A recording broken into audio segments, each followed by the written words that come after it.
Hi, hello, it is me, your least favorite Drag Race content creator, Jer, and today we are going to be discussing some major spoilers for future news for a cast list that is leaking currently for some people who might be on All Stars 10. I'm not one that likes to look at spoilers for the actual episodes or what's gonna happen in the season, but I kind of like knowing who I might expect, so I can kind of have an idea of who I want to start rooting for, or who I want to start keeping an eye out on their social media to see what changes and what they end up doing, because a lot of times when the girls are about to get on All Stars, things start to get a little funny on their channel. Whether that be YouTube, whether that be Instagram, whether that be Twitter, something about their content that they're putting out starts to adjust a little bit, and you can kind of get a sense that they're getting people primed to see them again on TV. And this list is weird and a doozy. If you would like to listen to my weekly Drag Race podcast in a couple of weeks,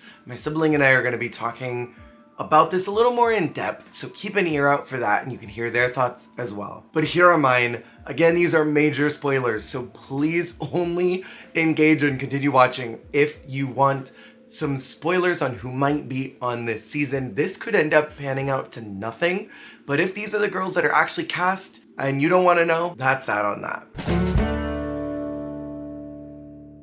The way that I'm going to be talking about this list is as if it's happening for certain. Coming in from season 2, according to this list, is going to be Nicole Paige Brooks. Nicole is such an odd pull from season 2. There are a lot of queens from that era that I think really deserve a second chance, deserve to come back, deserve to get seen again. And I'm not saying that Nicole's not one of those, but she went home second to the person who does Rue's makeup now. And if that doesn't seem like an unfair disadvantage, I don't know what else does. Nicole is really funny. Nicole has been wanting to go back, but I think it would make more sense for Nicole to be in a group of people that might not have made it as far in their season and may have done better maybe on All Stars 8, despite that being a steamrolled by Jimbo and Candy season. At least there were other early outs who kind of were in that same lane.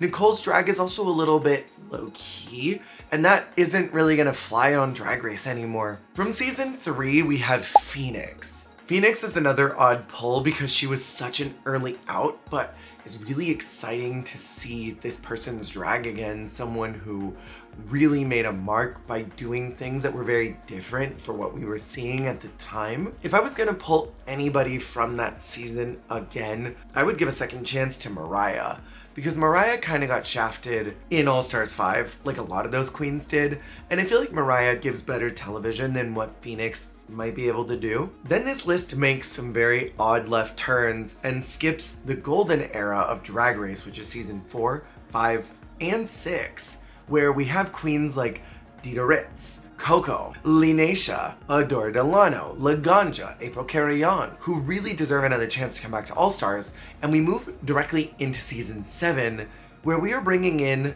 Ginger Minj, who would be on her 4th time being on the show. Now, I'm a really big advocate for Kennedy and Alexis and Eureka being on Canada vs. the World because they're really great TV, they're really great entertainers, and I'm not saying that Ginger's not. Ginger has kind of given us the same trajectory every time she's been on Drag Race. Her drag has always kind of stayed the same and consistent. She's improved visually from season 7 to her time on All Stars 2 to her time on All Stars 6. But is Ginger really going to be the person who's going to give us something that is brand new and unique that we've never seen before from her? I don't know if she would be the queen to do that. And of the queens of season 7, I would love to see Jaden. I think that Jaden would be a much better pull. She's great TV, she's got great drag, and we've never seen her before. Then from season 8, we have Acid Betty. This is actually one that I would be most excited to see because Acid is such a fireball and has so much personality, so much charisma, and has such an interesting take on drag, being a little more on the club kid side. I think that would be so cool to see. Acid is a wonderful pull from season 8. Then from season 8 and season 9 is Santi Ali Fontaine. Cynthia is kind of a weird pull, in my opinion, but might be a good counter to Acid Betty. They already know each other, so it might temper Betty's kind of firecrackerness on this season, and she might be able to reel her in a little bit. I think Cynthia, much like how I feel about Ginger, isn't really gonna give us anything new that we haven't seen. Like, I feel like whatever we see her on the show doing is a pretty good spectrum of what she does off of it. That's not bad. Some people are really good at drag but not good at Drag Race, and I think Cynthia is one of those queens. In my opinion, it's another odd pull. Also from season 9, as Cynthia was, is Aja. Aja's a cool pull. I think Aja really got shafted in All Stars 3. I really don't think she should have gone home when she did. BB made a really terrible decision. Aja was great TV, was great in the challenges, gave us great runways, and I think, especially being a trans woman, I think it's very important for the trans contestants who maybe weren't there in their transition or hadn't really addressed that to us as the public. I think they deserve another chance to come back as their fully realized selves, which is why I was totally on board with Eureka coming back, because she is living her life now as her true authentic self, so her drag has changed. What she does has changed. Her personality and her TV dynamics have changed as she's realizing who she is. Where Aja now is being her true authentic self publicly. And so now she gets a chance to show how she's grown since then. We get to see a new side of drag. I'm very excited for Aja. Then we skip another really excellent era of Drag Race, which is season 10, 11, and 12, which I think that there's a lot of queens from 10 who could come back easily. There seems to be a lot of early outs here, so Calorie wouldn't be a bad pull, Dusty wouldn't be a bad pull. From 11, you could easily bring in Mercedes, who had a great run. From 12, you could pull in Jackie Cox, Britta, Widow. There's so many good queens from that era of Drag Race. We skip straight to 13, where we get Tina Burner, which I would love to see Tina break out from the red, yellow, orange McDonald's fantasy she was doing. So I think this is a good pull. Denali, who I think is an excellent pull. This is a queen who had no business going home when she did, and I think everyone's been really excited about Denali returning. I am curious because Denali kind of made it clear that she wasn't interested in doing All Stars, or at least not as interested as she might be expected to be. So I'm excited to see what she would bring to this season.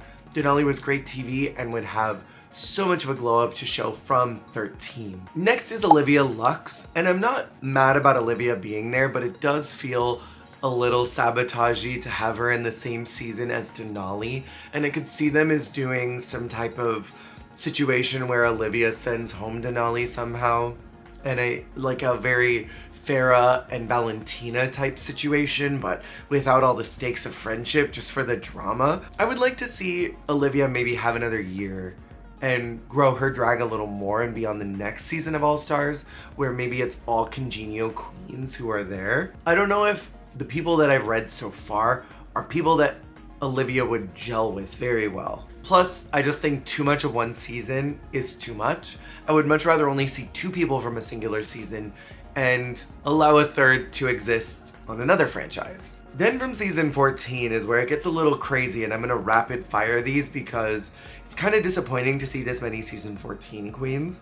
Bosco, really great pull, excellent contestant, excellent TV, so entertaining, so beautiful. Love her currently in the Drag Race Untucked Vegas live shenanigans, whatever that's called. Drag Race Vegas Untucked on WoW Presents Plus. Bosco is great, excellent pull. Alyssa Hunter, who really seems like she would gel in this group. It's a lot of early outs. Carrie, who I think is a great pull, but also kind of feels a little bit like bringing in Olivia with Denali. Like, this is someone who eliminated you, and then you're gonna bring them together to reignite more drama or create a forced storyline or something. I think Carrie is a great pull.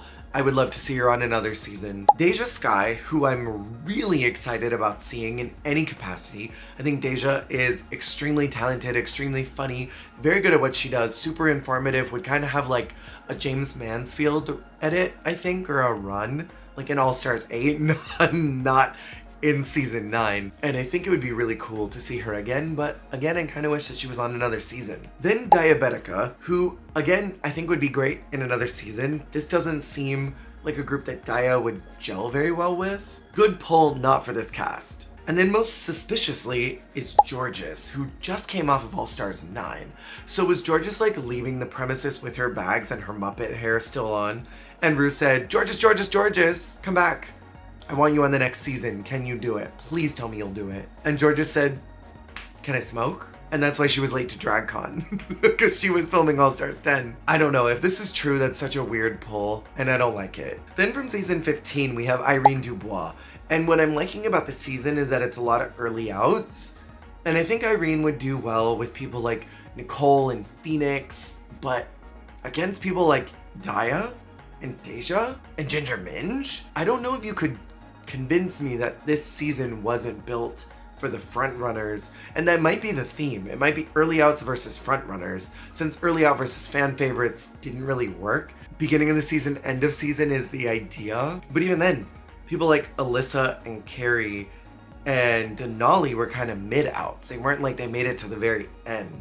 I don't know, I just work here. Then from season 15 is Mistress Isabel Brooks. This is a phenomenal poll because Mistress is one of the best television personalities that we have had on Drag Race in years. I like her for this group, and I think she'd be really funny, especially being a finalist while Irene is an early out. I think there would be some interesting dynamics. Plus, the two of them had some drama at the reunion with other contestants, so this could be fun to see. I think Mistress is great, and I think if we brought Mistress in for every All-Star season, it'd be a good All-Star season. And then finally, as the most confusing and suspicious, which makes me feel like this list is like AI generated and not a legitimate list, is that it says Lydia Collins, who is a season 17 eliminated queen who came right back to All Stars? Am I missing something? Why wouldn't you bring in a season 16 girl? Someone who we already know. If this list is true, that means that Lydia walked in the workroom, no one knew who she was, and producers had to say, hey, she was just on the last season, she was out at whatever placement, pretend that you know her, she was really iconic for a hair flip. And then you'll get some confessional of Irene being like, girl, that hair flip was iconic. And then they don't know anything else about her. And we as the audience have been tricked into thinking this was kind of like an Aja type edit, where she got off the show and immediately jumped back in. If this is true, this is an odd, strange, and despicable pull, and I don't like it. I would like to see someone have some time off the show. Unless they have been off the show and then filming starts and the show's already aired, then I'm kind of okay with it, because they've had a good year to think about their run, to improve their drag, to get ready for the world to see them. They are seen, they have their dramatic exit, then they start filming for the next season right after their tour. I'm okay with that. But this person isn't even prepped and shown to the world yet. If this is true, and they're already working on this group right now, that means that this person got off the show, went home, stressed about their drag for maybe 3 minutes before getting a phone call from someone at production and said, hey, you want to come back for the next All-Stars? We're going to start filming in a month. So if you want to, now's your chance. That rubs me weird. So that was the very odd list of All-Stars 10. It feels fake, it doesn't feel real. I'm excited to see what ends up happening. If this is the cast size, I am so down for a chunky All-Stars cast. Give me 18 girls. I'm so here for that. But these girls? We'll see what happens. Thank you for watching, and let me know your thoughts in the comments below, and I will see you on the flip. Hey, thank you so much for watching. If you liked the video, make sure to click that like button. And if you want to see more, hit subscribe. Goodbye.